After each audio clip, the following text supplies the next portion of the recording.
اعوذ باللہ من الشیطان الرجیم بسم اللہ الرحمن الرحیم رب اشرح لی صدری ویسر لی امری واحلل عقدۃ من لسانی یفقہوا قولی رب زدنی علما اللہم فقہنا فی الدین آمین یا رب العالمین۔ جی ہم سورۃ البقرہ آیت نمبر کل ہم نے 22 تک کر لیا تھا، ٹھیک ہے۔ آج ہم نے انشاءاللہ آگے کنٹینیو کرنا ہے، اور کل کے ریکیپ کے حوالے سے تھوڑی سی بات کر لیں تو اللہ تعالیٰ نے کچھ مثالیں بیان کی تھیں منافقوں کی، سمبولک مثالیں۔ وہ کیا تھیں کہ جب نور روشن ہو جاتا ہے تو روشن ہونے کے بعد ان کے دل کا اندھیرا یا ان کے دل کا جو شک ہے وہ ان کو دور لے جاتا ہے ہدایت کی روشنی سے، ٹھیک ہے۔ تو ہمیں کیا کرنا ہے، جب ہمارے سامنے اللہ تعالیٰ کے احکامات آ جاتے ہیں تو اس میں اگر آپ کو کوئی ڈاؤٹ ہے تو اس کو سوال برائے علم کر سکتے ہیں، اور آپ اس کو پوچھ کے کلیئر کر لیں، بنسبت یہ کہ وہ آپ کے دل میں شک کے طور پہ رہے اور پھر آپ اس پہ عمل نہ کر سکیں۔ اور جب عمل نہیں کریں گے تو کیا ہوگا کہ پتہ ہونے کے باوجود بھی ایک شک والی کیفیت جو ہے وہ نور کو اس طرح سے راسخ نہیں ہونے دے گی۔ پھر ہم نے بات کی تھی کہ اللہ تعالیٰ کہہ رہے تھے کہ تم تمام انسانوں تم میری عبادت کرو، میں نے تمہیں کس لیے پیدا کیا؟ اپنی عبادت کے لیے، جس طرح تم سے پہلے لوگوں کو پیدا کیا تھا اور تمہارے لیے کیا کیا چیزیں بنائیں، زمین کو فرش بنایا، آسمان کو چھت بنایا، اور اس آسمان سے جو بارش اتاری اس سے تمہارے لیے رزق نکالا۔ ان ساری نعمتوں کے بعد تم سے مطلوب کیا ہے؟ فَلَا تَجْعَلُوا لِلَّهِ أَنْدَادًا، کہ تم اللہ کے ساتھ کسی کو شریک نہ کرو، اللہ کی صفات میں، اللہ کی ذات میں کسی کو شریک نہ کرو۔ کل ہم اس پہ تھوڑی سی کم بات کر سکے تھے، اس سے ہم اس کو کنٹینیو کرتے ہیں اور پھر آگے انشاءاللہ کنٹینیو کریں گے۔ جی، ایک ہے شریک کرنا اللہ تعالیٰ کی ذات میں، اور ایک ہے صفات میں۔ ہم ذات میں تو اللہ تعالیٰ کے ساتھ کسی کو شریک نہیں کرتے، ہم کہتے ہیں عبادت کے لائق اللہ تعالیٰ ہے، اللہ کا نام صرف اللہ کا ہے، کسی اور کو اللہ کا نام نہیں دے سکتے۔ لیکن ہم کئی بار صفات میں اللہ کے ساتھ کسی نہ کسی کو شریک کر رہے ہوتے ہیں، جیسے کہ کل ہم نے بات کی تھی کہ شفا کون دیتا ہے؟ اللہ تعالیٰ دیتا ہے، تو اس کو کسی اور کی طرف منسوب کرنا کہ کیونکہ میں نے یہ چیز کھائی تھی اس لیے مجھے شفا ملی، تو دیکھیں عام بات ہے، ٹھیک ہے، کہ فلاں ڈاکٹر کے ہاتھ میں، ٹھیک ہے، ایک ہاتھ میں شفا کا مطلب ہے کہ اللہ تعالیٰ نے اس کو حکمت عطا کی ہے، ٹھیک ہے، لیکن کسی سے شفا مل جانا اس بات کا سرٹیفکیٹ نہیں ہے کہ وہ شفا دینے والا ہے، ٹھیک ہے۔ اسی طرح رزق دینے والوں میں ہم کیا کرتے ہیں کہ اللہ کے سوا کس کس سے رزق مانگتے ہیں؟ بندے سے کیسے مانگتے ہیں؟ کچھ تھوڑی سی اگر آپ کے ذہن میں مثال ہو تو، کہ اگر میرے ہسبینڈ نہ کمائیں تو یہ گھر چل ہی نہ سکے، اگر میں نہ کماؤں تو یہ گھر چل ہی نہ سکے، اگر میں نہ ہوتی تو اس گھر کا کیا بنتا؟ اگر ہاں جی میں نہ ہوتی، میں سے مراد ہے کہ اگر فار ایگزامپل آپ دیکھیں کہ کئی عورتوں کی ہیبٹ میں چیز ہوتی ہے، وہ کہتے ہیں کہ یہ گھر چل رہا ہے نا کیونکہ میں ہوں، اور اگر میں نہ ہوں تو یہ تو گھر بس پتہ نہیں کیا ہو جائے اس گھر کا۔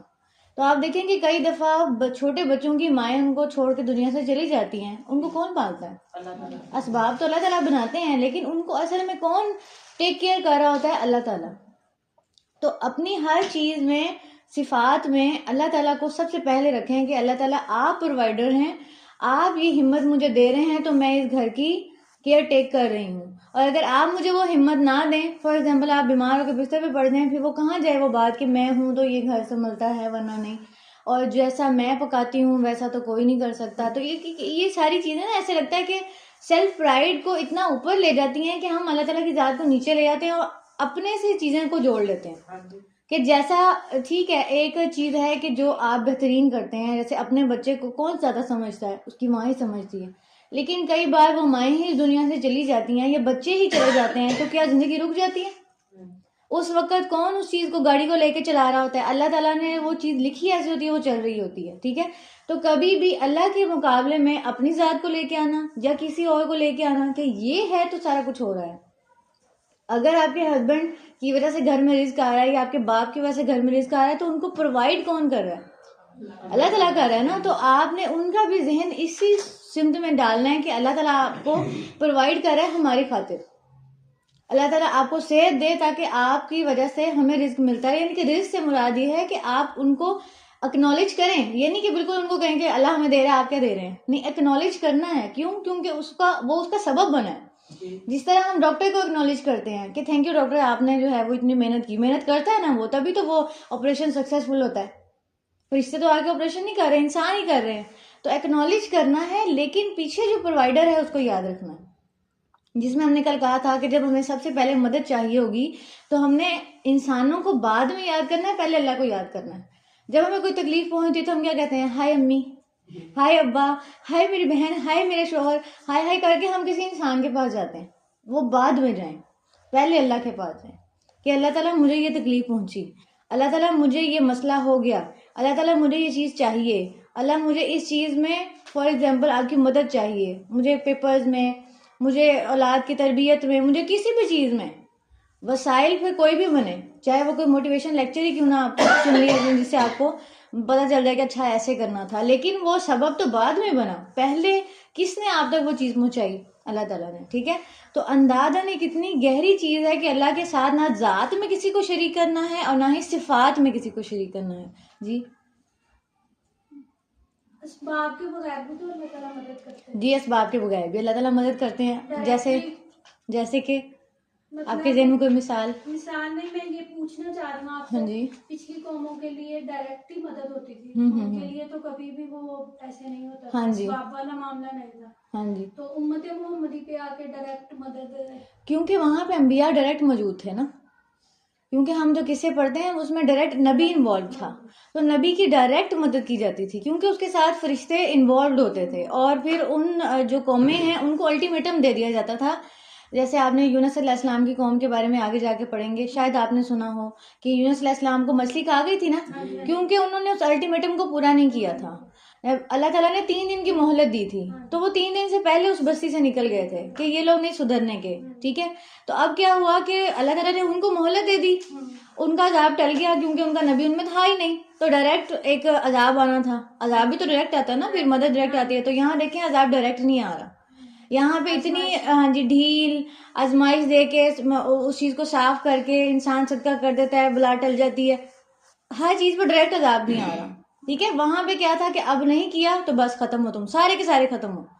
تو نبی صلی اللہ علیہ وسلم کی دعا کی بھی برکت ہے کہ انہوں نے کہا تھا کہ اللہ تعالیٰ میری امت کو ایک ساتھ مت ختم کرنا. ٹھیک ہے، تو یہ چیز ہے. اور اس چیز کی وجہ سے مدد اگر ڈائریکٹ آتی ہے تو اس میں انوالو ہوتا ہے کہ وہاں نبی ڈائریکٹ انوالو ہے. یہاں پہ اب نبی نہیں ہے تو اس لیے عذاب بھی ڈائریکٹ نہیں آتا اور مدد کے لیے بھی اللہ تعالیٰ اسباب بنا دیتا ہے.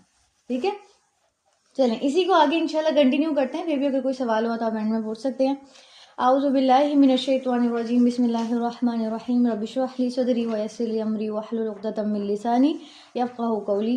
وَإِن كُنتُم فِي رَيْبٍ مِّمَّا نَزَّلْنَا عَلَىٰ عَبْدِنَا فَأْتُوا بِسُورَةٍ مِّن مِّثْلِهِ. اگر تم شک میں ہو کہ اس کتاب کو اپنے بندے پر ہم نے نازل کیا ہے، پس تم لے آؤ کوئی صورت اس کے جیسی.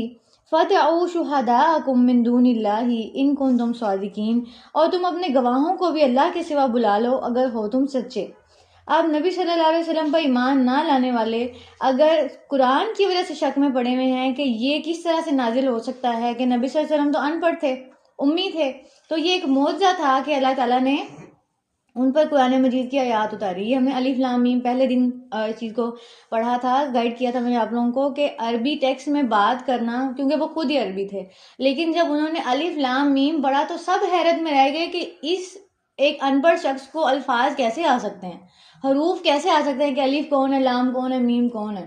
ٹھیک ہے، تو یہ اللہ تعالیٰ کا معجزہ تھا اور یہ جانتے تھے، ان کی کتابوں میں موجود تھا کہ آخری نبی جو ہے وہ امی ہوگا. امی سے مراد ہے، امی کہتے ہیں عربی پہ ماں کو. تو ماں کے پیٹ سے جیسے بچہ نکلتا ہے نا تو بالکل ان پڑھ ہوتا ہے، اس کو کچھ لکھنا پڑھنا نہیں آتا. امی ایسے شخص کو کہتے ہیں جو ان پڑھ ہوتا ہے جوان ہونے کے باوجود بھی، جس کو لکھنا پڑھنا نہیں آتا. ٹھیک ہے، تو نبی صلی اللہ علیہ وسلم ان پڑھ ہونے کے باوجود بھی قرآن مجید کی جب تلاوت کر رہے ہیں تو وہ اس بارے میں حیران ہوتے تھے کہ ایسا کیسے ہو سکتا ہے. تو اس وجہ سے اللہ تعالیٰ کیا کہہ رہے ہیں کہ اگر تم شک میں ہو تو تم کیا کرو، اس کے جیسی کوئی اور صورت بنا کے لے آؤ. اگر تمہیں لگتا ہے کہ یہ نبی صلی اللہ علیہ وسلم نہیں خود سے کچھ گھڑا ہے اور اللہ کی طرف سے نہیں آیا، اس کا مطلب ہے ایک انسان کر سکتا ہے تو دوسرا بھی کر سکتا ہے. جیسے فار ایگزامپل اگر میں آپ کو کہوں کہ آپ مجھے انڈا فرائی کر کے دکھا دیں، تو ایک بندہ اگر کر سکتا ہے تو آپ کہیں گے اچھا تم کر سکتی ہو تو میں بھی کر سکتی ہوں. لیکن قرآن مجید اللہ کی طرف سے اترا ہے، اگر یہ نبی صلی اللہ علیہ وسلم کی طرف سے سیلف میڈ ہوتا تو کوئی اور بھی کر سکتا تھا. یہی ان کو کہا جا رہا ہے کہ تم اللہ کی مدد کے سوائے ایک تم صورت ہی بنا کے دکھا دو، ایک آیت ہی بنا کے دکھا دو، اگر تمہیں لگتا ہے کہ یہ اللہ تعالیٰ کی طرف سے نہیں ہے اور کسی انسان نے خود اس کو بنا لیا. فَإِن لَمْ تَفْعَلُوا، اللہ تعالیٰ خود اس کی گواہی دیتے ہیں کہ اگر تم اس کو نہیں کر سکو گے، وَلَن تَفْعَلُوا، اور ہرگز نہیں تم کر سکتے، اور تم نہیں کر سکو گے تو کیا کرو؟ فَاتَّقُوا النَّارَ الَّتِي، اس آگ سے ڈرو، وقودها الناس والحجارہ، جس کا ایندھن انسان اور پتھر ہیں، اعدت للکافرین، وہ کافروں کے لیے تیار کی گئی ہے. تو اللہ تعالیٰ کے مقابلے میں آنے کا نقصان بہت زیادہ ہے. ٹھیک ہے، ہم کہتے ہیں نا کہ فار ایگزامپل کچھ سزائیں ایسی ہیں جن کے مقابلے میں بڑی کچھ گناہ ایسے ہیں جن کے مقابلے میں بڑی سزائیں ہیں. تو وہ بڑی سزا تب ہوتی ہے جب اس کا مقابلہ اللہ تعالیٰ کی ذات کے ساتھ ہو رہا ہوتا ہے، کہ اللہ کے حق میں وہ چیز آ رہی ہوتی ہے. جیسے نبی صلی اللہ علیہ وسلم نے فرمایا کہ اللہ تعالیٰ ہر گناہ معاف کر دے گا، شرک معاف نہیں کرے گا جب تک کہ اس کی توبہ نہ کی جائے. تو شرک کیا ہے؟ اللہ کے حق میں کمی ہے. یہ جو تعریف اللہ کی جانی چاہیے، جو چیز اللہ سے ریلیٹ کی جانی چاہیے، وہ کسی اور سے ریلیٹ کی جا رہی ہے.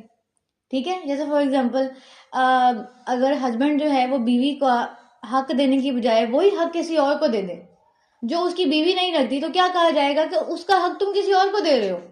That's wrong. ہم نے کل پرسوں بھی اس پہ بات کی تھی نا. تو یہ بات ہے کہ اللہ تعالیٰ کا جو حق ہے کہ اس کی تعریف کی جائے، اس کی عبادت کی جائے، اس سے مدد مانگی جائے. ٹھیک ہے، یہ سارا حق ان میں سے کوئی ایک بھی کسی اور کو دے دینا اللہ کو نہیں پسند. یہ شرک اللہ کو نہیں پسند.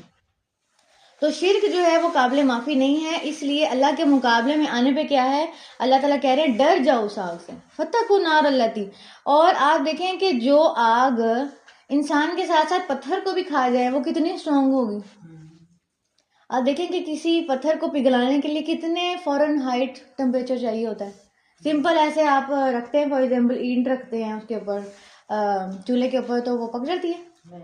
کچی مٹی کی وہ ڈو بنا کے رکھیں اینٹ کی تو وہ پک جائے گی.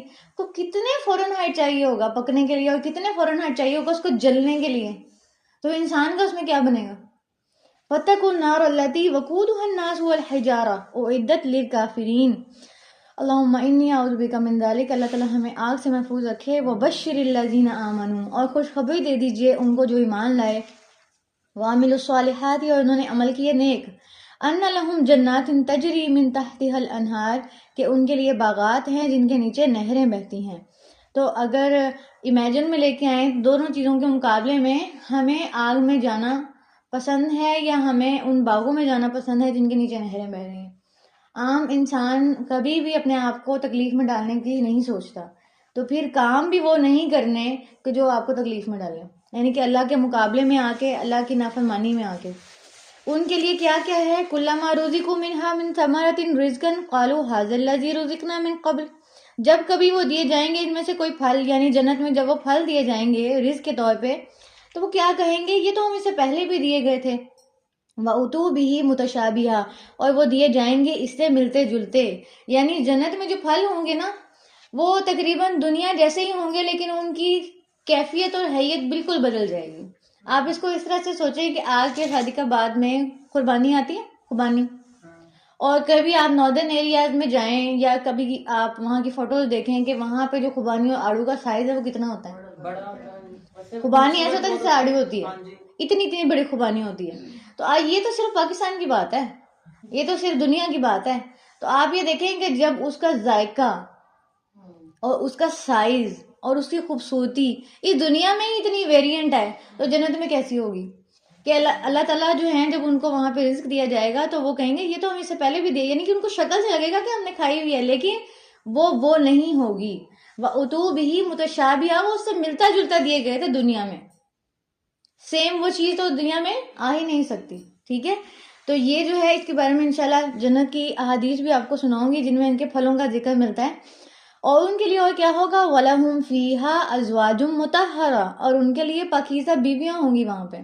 اب دیکھیں اگر جو پھل ہیں ان کی حیت بدل سکتی ہے تو پھر پاکیزہ عورت جو جنت میں جائے گی، جو دنیا میں موجود ہے، اس کا لیول کتنے ڈگری بڑھ جائے گا، اس کی خوبصورتی، اس کی کہہ لیں کہ نسوانیت کس لیول پہ چلی جائے گی.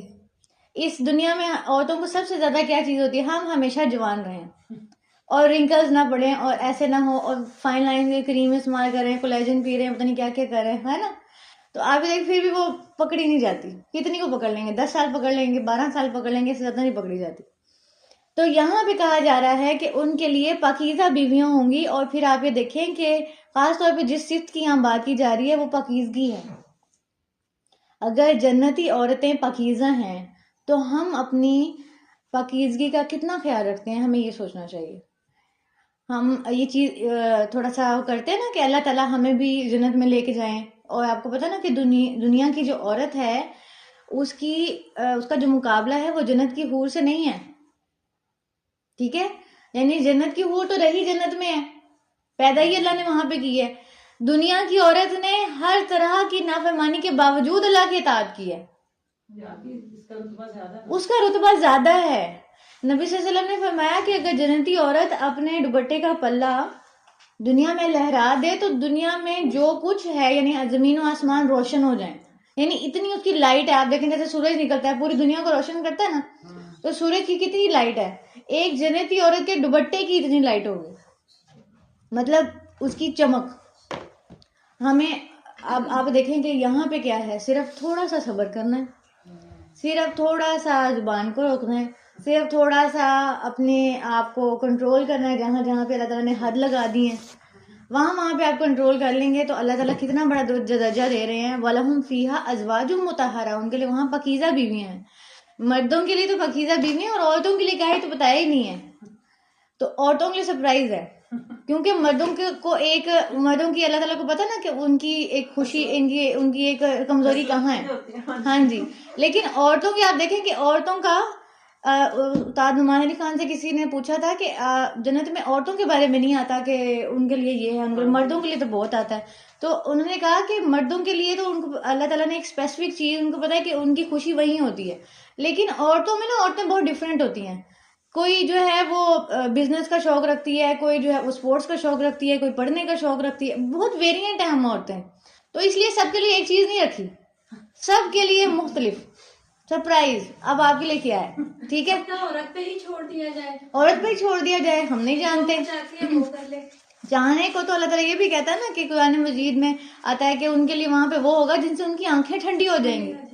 تو پھر ہر عورت کی آنکھوں کی ٹھنڈک تو مختلف ہو سکتی ہے کہ اس کے لیے کیا ہے آنکھوں کی ٹھنڈک. ٹھیک ہے, تو یہاں پہ دیکھیں ہمارے لیے آج کیا سبق ہے کہ ہم نے اپنی پاکیزگی کا خیال رکھنا ہے, ہم نے اپنی زبان کو پاکیزہ رکھنا ہے, ہم نے اپنے جسم کو پاکیزہ رکھنا ہے, اور پاکیزگی کے جتنی بھی طہارت کی چیزیں اس میں آتی ہیں اس کو عمل کرنے کی کوشش کرنی ہے. یعنی کہ اگر ہم دیکھیں کہ پاکیزگی میں ہمارے غیر ضروری بال ہیں ان کو وقتاً فوقتاً کسی کے لیے اذیت نہ بنائیں. ٹھیک ہے, جو ہے اس چیز کو اس کا خاص خیال رکھیں. پھر اگر غسل واجب ہے اس کو وقت پہ کریں, صحیح طریقے سے کریں. نبی صلی اللہ علیہ وسلم کی احادیث اس کے بارے میں گائیڈ کرتی ہیں. جیسے ہم نے پہلے دوسرے دن ہم نے اس چیز کو پڑھا تھا نا کہ مشرکین اس بات کا مذاق اڑاتے تھے کہ تمہارا نبی تو استنجا کرنے کا طریقہ بھی بتاتا ہے. ٹھیک ہے, تو نبی صلی اللہ علیہ وسلم نے ہمیں غسل کا طریقہ ازواج مطہرات کے ذریعے بھی ہمیں سب چیزیں گائیڈ کی کہ کیسے آپ نے غسل کرنا ہے, کیسے پاکیزگی کرنی ہے, حیض سے, نفاس سے, جماعت سے. تو یہ ساری چیزیں جو ہیں ان کو انشاءاللہ جب ہم آگے چلیں گے حدیث میں ڈسکس کریں گے. تو یہاں پہ جو سمجھنے کی بات ہے وہ کیا ہے کہ ہم نے اپنی جسمانی اور روحانی پاکیزگی کا خیال رکھنا ہے. وَهُمْ فِيهَا خَالِدُونَ, اور وہ اس میں ہمیشہ رہیں گے. یعنی جنت ایسی ہے جس میں موت نہیں ہے. فیہا خالدون کا مطلب ہے کہ پھر موت ختم ہو گئی ہے. یہاں پہ انسان چاہے خوشی میں ہو یا غم میں ہو اس کو پتا ہوتا ہے کہ میں نے اس دنیا سے چلے جانا ہے, یا یہ ٹائم جو ہے بڑا لمیٹڈ ہے. اگر غم میں ہو تو اس کو اس چیز کا حوصلہ مل جاتا ہے کہ کوئی نہیں, دنیا کے غم میں ختم ہو جانا ہے, ہم نے تو چلے جانا ہے اللہ کے پاس. اور اگر خوشی میں ہے تو یہ چیز اس کو کہتی ہے کہ میں نے جو ہے وہ اللہ کی نافرمانی کی طرف نہیں جانا کیونکہ میں نے پھر بھی اللہ کے پاس جانا ہے. ٹھیک ہے, ایک بادشاہ تھا نا, اس نے اپنے وزیر سے کہا کہ میری جو ہے رنگ پہ کچھ ایسا لکھو کہ میں اگر اداس ہوں تو خوش ہو جاؤں اور اگر خوش ہوں تو اداس ہو جاؤں. اداس سے مراد ہے کہ میری خوشی ذرا کنٹرول میں رہے. تو اس نے لکھ دیا کہ یہ وقت بھی گزر جانا ہے. ابھی خوشی میں ہے تو اس کو پتہ چلے ہاں یہ وقت بھی گزر جانا ہے, اور اگر غم میں ہے تو اس کو حوصلہ ملے کہ یہ وقت گزر جانا ہے. ٹھیک ہے, تو وقت تو گزرتا رہتا ہے, لیکن جنت میں کیا ہے, ہم فیہا خالدون, وقت پھر ٹھہر گیا ہے آپ کے لیے اور ان لمیٹڈ ہے. انلمیٹڈ جس کو انسان تھوڑا امیجن بھی نہیں کر سکتا کہ پھر کیا کریں گے وہاں پہ، وہ تو اللہ ہی بہتر جانتا ہے کہ انلمیٹڈ ٹائم کے لیے کیا چیزیں ہوں گی.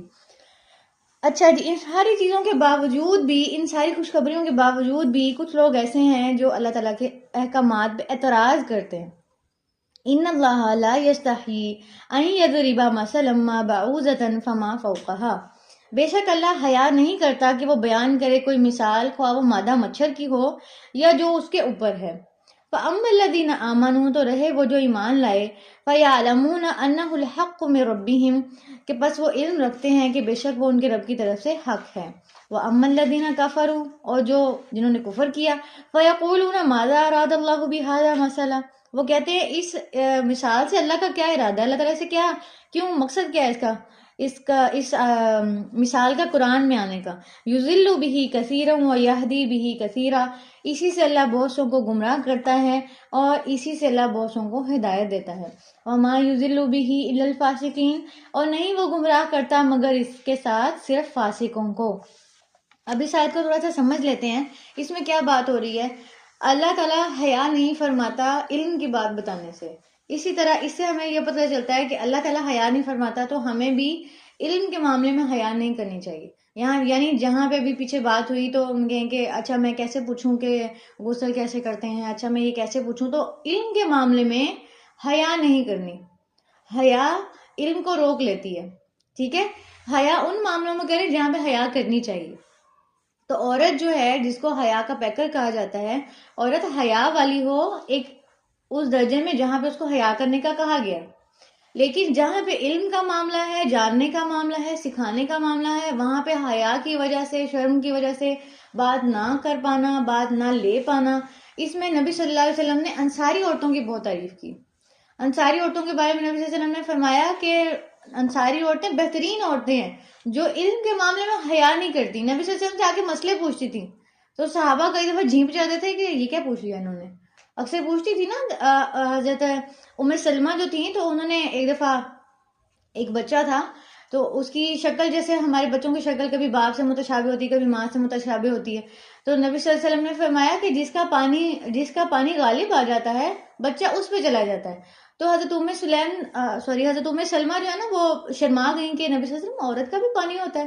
تو نبی صلی اللہ علیہ وسلم نے کہا بھی بچہ کیسے اس کے متشابہ ہو سکتا ہے. یعنی اس معاملے میں ابھی حدیث جنہوں نے روایت کی ہے، اگر وہ کہتے ہیں یہ کیا بات ہے، ہم نے نہیں آگے روایت کرنا، کیسے ہم تک علم پہنچتا، ہمیں کیسے پتہ چلتا کہ نبی صلی اللہ علیہ وسلم کو کیا حکمت دی گئی تھی.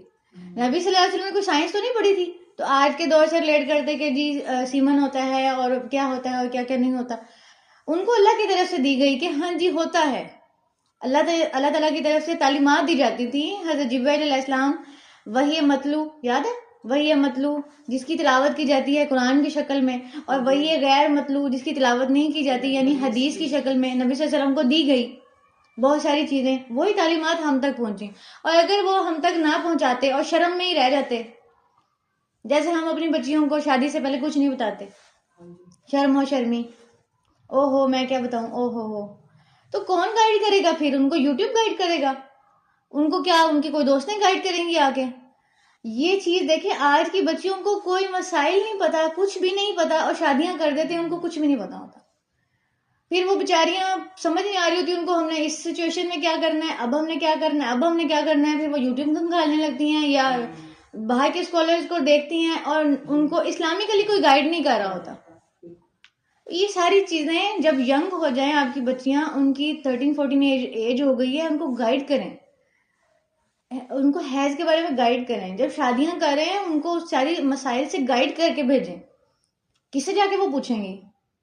پھر وہ کیا کرتی ہیں کہ اپنی اسلامک دوست ڈھونڈتی ہیں کہ شاید وہ مجھے کوئی گائیڈ کر دے. تو یہ بھی ایک اچھی چیز ہے، اپنی بہنوں سے کوئی آپ کی اگر ایسی ہیں یا اپنی مائیں یا پھر کوئی ایسی دوست جو آپ کو اچھے سے گائیڈ کر سکتی ہے اسے ضرور کنسلٹ کریں. ان ساری چیزوں کے بغیر اللہ تعالیٰ تو نہیں شرماتا. ہم کن چیزوں سے شرماتے ہیں؟ وہ چیزیں جو ہماری ضرورت ہے. اللہ نہیں شرماتا کہ وہ بیان کرے کسی مادہ مچھر کی مثال یا جو اس کے اوپر ہے. اب یہ مادہ مچھر اور اس کے اوپر والی چیز جو ہے یہ سائنٹیفکلی اس وقت پروف نہیں ہوئی تھی، لیکن آج پروف ہو چکی ہے کہ ایک مادہ مچھر اور اس کے اوپر ایک پیراسائٹ رہتا ہے، ان کی مثال اللہ تعالیٰ کیوں پیش کرتا ہے تاکہ یہ جو کافرین ہیں ان کو پتہ چلے کہ اللہ تعالیٰ نے یہ مخلوق خود پیدا کی ہے، وہ جو چاہے کر سکتا ہے. ایک مچھر کی کیا سائز ہوتی ہے اور اس مچھر کے اوپر جو رہنے والا پیراسائٹ ہے اس کی کیا سائز ہوتی ہے، یہ کوئی انسان نہیں بتا سکتا تھا. اس آیت کا لانے کا مقصد یہ ہے کہ نبی صلی اللہ علیہ وسلم اپنے سے نہیں باتیں کر رہے، یہ اللہ کی طرف سے آ رہی ہے جس نے اس مچھر کو تخلیق کیا اور اس کے اوپر جو رکھا ہے. اس بات کو ویلڈ سمجھو کہ یہ نبی صلی اللہ علیہ وسلم اللہ تعالیٰ کی ہی تعلیمات آگے دے رہے ہیں، کیونکہ یہ کون بتا سکتا تھا آج سے 1400 سال پہلے اگر نبی صلی اللہ علیہ وسلم کو یا اگر اللہ نہ بتاتا. یہ تو آج تحقیق ہوئی ہے نا کہ ایک مچھر ہے، اس کا سائز یہ ہے، اس کی آنکھیں یہ ہیں، اس کے اوپر ایک پیراسائٹ رہتا ہے، وہ یہ کرتا ہے، وہ کرتا ہے، اس کے لائف سائیکل میں ہیلپ کرتا ہے. تو یہ ہمیں قرآن مجید سے لانے کا مقصد اللہ تعالیٰ کا کیا تھا کہ جب بھی یہ آیت پڑھی جائے تو اس بات کو ویلڈ کیا جائے کہ یہ تعلیمات کس کی طرف سے ہیں، اللہ تعالیٰ کی طرف سے ہیں. تو اس نشانی پہ ایمان والے کیا کرتے ہیں، وہ کہتے ہیں یہ ہمارے رب کی طرف سے سچ ہے. اب صحابہ کو تو نہیں پتا تھا نا کہ مچھر کے اوپر کیا ہوتا ہے، لیکن انہوں نے ان دا فرسٹ ہینڈ نبی صلی اللہ علیہ وسلم سچے تھے، اللہ کی طرف سے تعلیم آ رہی ہے، قبول کر لو. ٹھیک ہے. اگر فار ایگزامپل آپ کو میں کہوں کہ ایک حدیث میں یہ بتایا گیا ہے کہ نبی صلی اللہ علیہ وسلم نے جب جنت کے بارے میں ایکسپلین کیا صحابہ کو کہ ایسے بالا خانے ہوں گے، ایسے گھر ہوں گے جن کا اندر باہر سے دکھتا ہوگا، تو وہ بہت حیران ہوئے کہ اندر باہر سے کیسے دکھ سکتا ہے. لیکن آپ دیکھیں نا کہ ان کا ایمان کا لیول کہ وہ کہتے تھے کہ اللہ اور اس کے رسول نے کہہ دیا سچ ہے. آج ہم جب گلاس ہاؤسز کی بات کرتے ہیں تو ہمارے لیے کوئی سمجھنا مشکل ہے اس کو کہ اندر باہر سے دکھتا ہے. ہم نے دیکھ کر ایمان لایا، انہوں نے بغیر دیکھے ایمان لایا. یہ فرق ہے ان کے اجر میں. ہم کہتے ہیں نا کہ ان کا اجر اس لیے زیادہ ہے کہ بغیر دیکھے ایمان لے کے آئے ہیں. کس بحاف پہ کہ اللہ اور اس کے رسول نے کہہ دیا تو سچ ہی کہا ہوگا. ہم شک میں کیوں پڑے رہتے ہیں؟ کوئی لاجک ملے، کوئی دلیل ملے، کوئی میں اس کے بارے میں سرچ کروں، کوئی سائنسی تحقیق سامنے آئے گی تو ہی میں قبول کروں گی، ایسے تو نہیں میں قبول کر سکتی. تو پھر آپ سائنسی تحقیق تو یہ بھی کہتی ہے کہ آپ کے ہاتھوں پہ جو جرم موجود ہیں وہ آپ کو نظر نہیں آتے. تو یہ آپ جب تک آپ کو جرم نظر نہیں آئیں گے آپ مانیں گے نہیں کہ ہیں؟ جب تک آپ کو فرشتے نظر نہیں آئیں گے آپ مانیں گے نہیں کہ ہیں؟ کہ جب میری آنکھ کو نظر نہیں آ رہا، میرے دماغ کو لگ نہیں رہا تو میں نہیں مانوں گی. اس طرح پہ بہت ساری چیزیں جس کو آپ مان نہیں سکتے. تو کیا کہا کہ جو ایمان والے ہوتے ہیں وہ اس بات کا علم رکھتے ہیں کہ میرے رب کی طرف سے یہ حق ہے. اور جنہوں نے کفر کرنا ہوتا ہے وہ کیا کہتے ہیں، اس مثال کا کیا ارادہ ہے اللہ کا، مطلب یہ مثال کیوں بیان کر دی، اس کا کیا لاجک ہے، اس کے پیچھے کیا ریزن ہے، یہ حکم کیوں دے دیا، ایسے سونے کا کیوں حکم دے دیا، الٹے سونے سے کیوں منع کر دیا، یہ کیوں کر دیا، کیوں کیوں کیوں کیوں، یہ کیوں میں ان کی زندگی پھنس جاتی ہے. اور اللہ تعالیٰ کیا کہتے ہیں کہ اس کی وجہ سے کیا ہوتا ہے، یضل بہ کثیرا، وہ اکثر کو اسی سے گمراہ کر دیتا ہے اور اکثر کو اسی سے ہدایت دے دیتا ہے، اسی مثال سے. اور نہیں گمراہ ہوتے مگر فاسق. تو اس لیے ہمیں کس میں سے نہیں ہونا، فاسق میں سے نہیں ہونا، تاکہ ہم گمراہ نہ ہو جائیں اور ہمیں ہدایت ملے. اب فاسق کون ہوتے ہیں تھوڑا سا اس کو دیکھ لیتے ہیں، کیونکہ اللہ تعالیٰ نے ہدایت کا معیار کیا کہہ دیا ہے کہ ہدایت فاسق کو نہیں ملتی. ٹھیک ہے. وہ جو ہے نا وہ اعتراض کرتے رہتے ہیں. تو ہمیں اس کوالٹیز کو دیکھ کے دیکھنا ہے کہ ہمارے اندر تو نہیں ہے. الذین ینقضون عہد اللہ من بعد میثاقہ، فاسق وہ ہوتے ہیں جو اللہ سے کیا ہوا عہد اس کے مضبوط کرنے کے بعد توڑ دیتے ہیں. وَيَقْطَعُونَ مَا أَمَرَ اللَّهُ بِهِ أَن يُوصَلَ، اور وہ کاٹتے ہیں جو اللہ نے ان کو حکم دیا ہے کہ اس کو جوڑا جائے. وَيُفْسِدُونَ فِي الْأَرْضِ، اور وہ زمین میں فساد کرتے ہیں. اولئک هم الخاسرون، یہی خسارہ پانے والے ہیں. نمبر 1، اللہ سے کیا ہوا عہد توڑ دیتے ہیں. اللہ سے ہم نے کیا کیا وعدے کیے ہیں، اللہ تعالیٰ میں اپنے آپ کو ٹھیک کرنے کی کوشش کروں گی، میں نمازیں پوری پڑھنے کی کوشش کروں گی، اللہ تعالیٰ میں اپنے آپ کو کور کرنے کی اللہ تعالیٰ میں اپنی زبان کو قابو رکھنے، اللہ تعالیٰ یہ اللہ تعالیٰ وہ کرتے ہیں نا. کتنا نبھا پائے ہیں ان وعدوں کو. اللہ تعالیٰ میں یہ چیز شروع کروں گی، رمضان میں نے یہ ٹارگٹ رکھا ہے، پورے سال کا میں نے یہ ٹارگٹ رکھا ہے. جو ٹارگٹ رکھا ہے اپنی آنکھوں کے سامنے لگا کے رکھیں. ہم انسان ہیں، ہم بھول جاتے ہیں. اپنی آنکھوں کے سامنے لگائیں تاکہ آپ کو پتہ چلے آج میں نے یہ کیا یا نہیں کیا. اگر کوئی تسبیح یا ذکر آپ نے اپنے دن کے لیے بھی فکس کیا نا کہ میں اب سے اپنی زبان کو اللہ کے ذکر سے تر رکھوں گی اور میں ڈیلی کوئی نہ کوئی تسبیح کروں گی، تو اس کو اپنی آنکھوں کے سامنے لگائیں. ہم بھول جاتے ہیں. اپنے وال پیپر پہ لگا لیں. جب آپ کا موبائل کھلے، ہر وقت ہاتھ میں موبائل ہے، کھلے آپ کو پتا ہو میں نے یہ تسبیح پڑھنی، 2 سے 3 بار تو پڑھیں گے نا، پھر چاہے آپ کاموں میں لگ جائیں یا بات کرنے لگ جائیں. ٹھیک ہے. تو اس چیز کو اپنی آنکھوں کے سامنے رکھیں گے، پھر وہ آپ سے ہوگی. اس کا یہ بھی طریقہ ہے کہ اب آپ سویٹر جیسی تو پہنتے ہی ہو، تو جو کاؤنٹنگ والی تسبیح ہوتی ہے نا وہ اپنی پاکٹ میں رکھیں، جب بھی آپ اندر ہاتھ ڈالیں گے آپ کو یاد ہوگا. ہاں اور جی. اگر گرمیاں ہیں تو پھر میں اس طرح سے کرتی تھی کہ مطلب میرے جو بازو ہوتے تھے نا، میں سیفٹی پن کے ساتھ وہ کاؤنٹر والی تسبیح یہاں لگا لیتی تھی. پھر جب اس کو دیکھتی تھی تب تک مجھے یاد رہتا تھا کہ اب دیکھیں نا، ہم نے کل بھی یہ بات کی تھی نا کہ جب ہم کوئی چیز چاہتے ہیں تو اس کے لیے کچھ اسٹرگل بھی کرنی پڑتی ہے. جب ہم چاہتے تو ہیں پر اس کے لیے اسٹرگل نہیں کرتے وہ ہمیں ملتی نہیں ہے. ٹھیک ہے، تو کچھ نہ کچھ اس کے لیے اپنے دماغ لگانا پڑتا ہے. اچھا میں کیا کروں کہ مجھے یہ چیز یاد رہے؟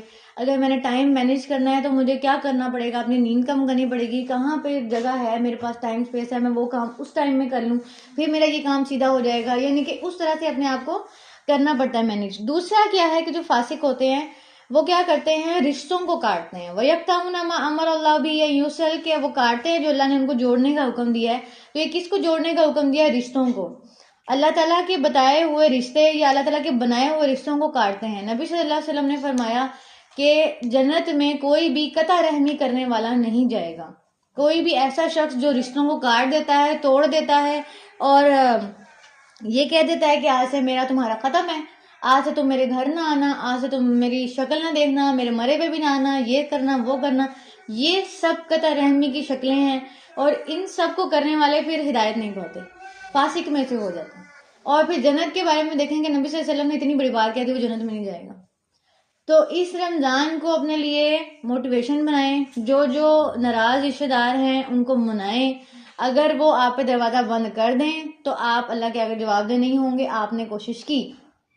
ٹھیک ہے، سوچیں کون کون ہم سے ناراض ہے، کون کون سا رشتے دار ہم سے بڑا عرصہ ہو گیا ہے ہمارے ماں باپ سے ہم سے کاٹ کے بیٹھا ہوا ہے، اس کو اپروچ کریں. آپ ہی جو رشتے دار ایسے ہوتے جو آپ دل کرا بلا لیا، جب دل کرا نہیں بلا، تو کتنی بار ان کے پاس جائیں؟ نہیں، کاٹنے کی بات کر رہی ہوں. کاٹنے سے مراد ہے کہ کاٹا نہیں ہوا، لیکن مزاج ایسا ہے نا کہ جب ان کا دل کرتا ہے وہ ہم تو اللہ کی خاطر جاتے ہیں، لیکن جب ان کا دل کرتا ہے اس ٹائم بلاتے ہیں، نہیں تو پھر وہ روٹ ہو جاتے ہیں. ٹھیک ہے، پھر انسان کتنی دفعہ ان کے پاس جائے؟ ٹھیک ہے، جائے نا. جی میں ایک بات کرنا چاہ رہی تھی کہ جہاں ہمیں فساد کا ڈر ہو نا، ہم جا رہے ہیں آگے سے کوشش کر رہے ہیں اور ہمیں پتہ ہے کہ وہاں فساد ہوگا، وہ معاملہ حل ہونے کے بجائے زیادہ مسائل پیدا کرے گا. تو یہ میں نے اپنی باجی سے بھی چیز پوچھی تھی، باجی کہتی تھی کہ آپ پیچھے ہٹ جاؤ. یہ یہاں پہ آگے دیکھیں یہی بات ہے نا، وَيُفْسِدُونَ فِي الْأَرْضِ، دونوں چیزیں کنیکٹ ہو رہی ہیں. اب لیول دیکھنا پڑے گا نا. یعنی آپ نے ٹرائی کی اور آپ کے دل میں بھی نہیں ہے کہ میں نے کاٹا ہے، لیکن سامنے والا اس چیز کو سپورٹ نہیں کر رہا اور ویسے بات ہوئی نا کہ آپ پہ دروازہ ہی نہیں کھولتا، یا دروازہ کھولتا ہے تو آگے سے لڑائیاں شروع ہو جاتی ہیں. تو بات پھر یہ نا آگے دیکھنا پڑے گا وَيُفْسِدُونَ فِي الْأَرْضِ کہ وہ زمین میں فساد کر رہے ہیں. آپ کا مقصد فساد کرنا نہیں ہے، تو آپ نے اپنی انٹینشن کو اللہ کے سامنے رکھنا ہے کہ ہمارا اللہ تعالیٰ ہم نے نہیں کاٹا، نہ ہم زمین میں فساد کر رہے ہیں اور نہ ہی آپ سے کیا ہوا عہد توڑ رہے ہیں، تو ہم فاسق میں شامل نہیں ہیں. اور ان کے لیے دعا کر دیں. ٹھیک ہے، یہ آپ کی طرف سے کاٹنے کے الٹ ہو جائے گا کہ آپ ان کے لیے کم از کم ہدایت کی دعا کر دیں. ٹھیک ہے، اگر کاٹنے سے مراد عملی کاٹنا نہیں ہے تو لفظی بھی نہ کاٹیں. لفظی کاٹنے سے مراد ہاں انہوں نے ایسا کیا تھا ہم بھی نہیں آئیں گے آج سے، تو یہ لفظی بھی نہ کاٹیں. لفظی سے مراد یہ کہ آپ اپنی زبان سے پھر ایسے جملے مت بولیں کہ فار ایگزامپل انہوں نے عملی اظہار کر دیا، آپ نے لفظوں میں کاٹ دیا. تو لفظوں میں بھی مت کاٹیں اور کہیں کہ ٹھیک ہے ان کا معاملہ اللہ تعالیٰ ان کے ساتھ ہے، آپ ہماری نیت دیکھ رہے ہیں کہ ہم نے ان کے ساتھ نہیں کاٹا اور ہم نے کوشش کی کہ ہم رشتوں کو جوڑ کے رکھیں ان کی طریقے مطابق. جیسے نبی صلی اللہ علیہ وسلم کے ساتھ بھی آپ دیکھیں نا کہ وہ بھی کوشش کرتے تھے نا کہ اس چیز کو کنیکٹ کر کے رکھیں، لیکن ان کے ہی ہمسائے جو ان کے چچا لگتے تھے اور ان کے ریلیٹیو لگتے تھے وہ ان سے نہیں بناتے تھے.